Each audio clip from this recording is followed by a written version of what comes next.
এই যে আপনারা দেখতে পাচ্ছেন এখানে দুটো ফোন রয়েছে, আমি এই পাশের ফোনটাতে যা করছি ঠিক পাশের ফোনটাতে তাই কিন্তু হচ্ছে। এখানে আমি যা চেঞ্জ করছি পাশের ফোনে কিন্তু সেটাই চেঞ্জ হচ্ছে। আর এটা কিন্তু আমি নর্মাল কোনো ওয়েতে করি নাই, এটা করেছি ইন্টারনেট কানেকশনের মাধ্যমে। এটা পৃথিবীর যে কোনো প্রান্ত থেকে কিন্তু খুব ইজিলি করা যায়। বারবারে বলছি, এখানে যা কিছু করব এখানে কিন্তু ডিসপ্লে হবে, মানে দেখা যাবে। সো আমি এটাতে প্রথমে একটা অ্যাপস ইনস্টল করছি, এটাতে পরে করব, এটাকে রেখে দিচ্ছি। আমি চলে যাচ্ছি গুগল প্লে স্টোরে।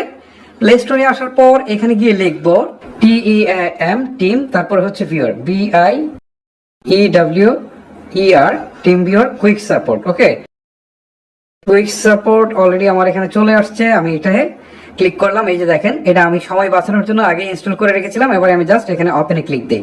ওপেনে ক্লিক দেওয়ার পর এখানে দেখেন ইউর আইডি, এটা ব্ল্যাঙ্ক রয়েছে, কিছুক্ষণের মধ্যে আমার আইডিটা এখানে শো করবে। দেখতে পাচ্ছেন আমার আইডিটা এখানে শো করেছে। ওকে, এখন এইটার কাজ কিন্তু শেষ, আমি এটা রেখে দিলাম। এখন এই ফোনটাতে আমার একটু কাজ করতে হবে।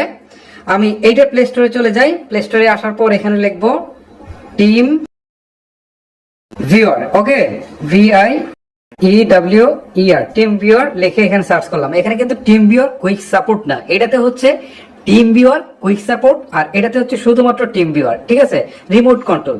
এটাতে টিম ভিউয়ার রিমোট কন্ট্রোল, ভালো করে বলছি, টিম ভিউয়ার রিমোট কন্ট্রোল। আমি সময় বাঁচানোর জন্য আগে ইনস্টল করে রেখেছিলাম, জাস্ট আমি ওপেনে ক্লিক করছি। এখন দেখেন এখানে কিন্তু আমার দেখাচ্ছে পার্টনার আইডি, তার মানে হচ্ছে এই ফোনে দেখেন একটা আইডি দেখাচ্ছে পার্টনার আইডি, আর এই ফোনে এই আইডিটা বসাতে হবে। ওকে, আমি বসাচ্ছি। এখানে দেওয়া আছে 455, তারপরে হচ্ছে 531, তারপরে হচ্ছে 299। ওকে, এই যে দেখেন এই আইডিটা আমি ঠিক এখানে কিন্তু বসিয়েছি। ওকে, এখন আমাকে যে কাজটা করতে হবে, এই যে দেখেন রিমোট কন্ট্রোল নামে যে অপশন রয়েছে, এখানে একটা ক্লিক দিলাম। ক্লিক দেওয়ার পর এখানে দেখবেন এখানে কিন্তু বেশ কিছু জিনিস আসবে, মানে এখানে অনুমতি চাইবে, জাস্ট অনুমতিগুলো আমাকে দিয়ে দিতে হবে। ওকে, এটা যে সময় নিচ্ছে। এর আগে আপনাদেরকে একটা কথা বলে রাখি, দুইটা ফোনে কিন্তু মাস্ট বি নেট কানেকশন চালু থাকতে হবে, চালু না থাকলে কিন্তু আপনারা এটা করতে পারবেন না। ওকে, এই যে দেখেন এখানে অ্যালাউ চাচ্ছে, আমি অ্যালাউ করে দিচ্ছি। অ্যালাউ করে দেওয়ার পর এখন স্টার্ট নাও একটা অপশন আসছে, এই স্টার্ট নাও ক্লিক করছি। ওকে, এখন ক্লিক করার পর এখন আপনারা নিজেরাই দেখতে পারবেন, এখান থেকে এটাকে আপনারা জাস্ট ক্যান্সেল করে দিবেন। ওকে, আমি ক্যান্সেল করে দিলাম।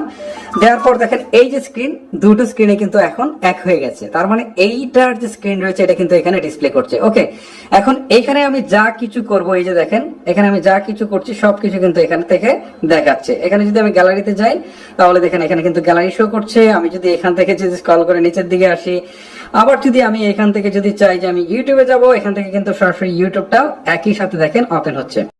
ওকে, আপনারা বুঝতেই পাচ্ছেন দুটো স্ক্রিন কিন্তু একই সাথে চলছে। সো এখন কিন্তু আমার এই স্ক্রিনটা, মানে এইটা স্ক্রিন এখানে আমি কিন্তু শেয়ার করে দিচ্ছি। সো গাইস, এভাবে কিন্তু আপনারা এই ফোনের স্ক্রিন এটাতে শেয়ার করতে পারেন। এখন অনেকে হয়তো একটা প্রশ্ন করবেন যে এইভাবে স্ক্রিন শেয়ার না এক্স্যাক্টলি কন্ট্রোল নেওয়া যায় কিনা। আমি চেষ্টা করেছিলাম, কোনো অ্যাপস খুঁজে পাইনি, ট্রাস্টেবল কোনো অ্যাপস খুঁজে পাইনি। আমার কাছে মনে হয়েছে যে এই স্ক্রিন শেয়ার ছাড়া আপাতত আর কোনো কিছু নেই। যদিও আমরা কম্পিউটারে আসলে সম্পূর্ণ কন্ট্রোল নিতে পারি, বাট স্মার্টফোনে এখন পর্যন্ত সেই ব্যবস্থাটা আসেনি। যদি আসে তাহলে অবশ্যই আমি আপনাদের সাথে শেয়ার করবো। গাইস, ভিডিওটি যদি আপনাদের ভালো লেগে থাকে তাহলে অবশ্যই এই ভিডিওটি আপনার ফেসবুকের টাইমলাইনে শেয়ার করে দিতে ভুলবেন না। আজকের মতো আমি হিমেল বিদায় নিচ্ছি। আল্লাহ হাফেজ।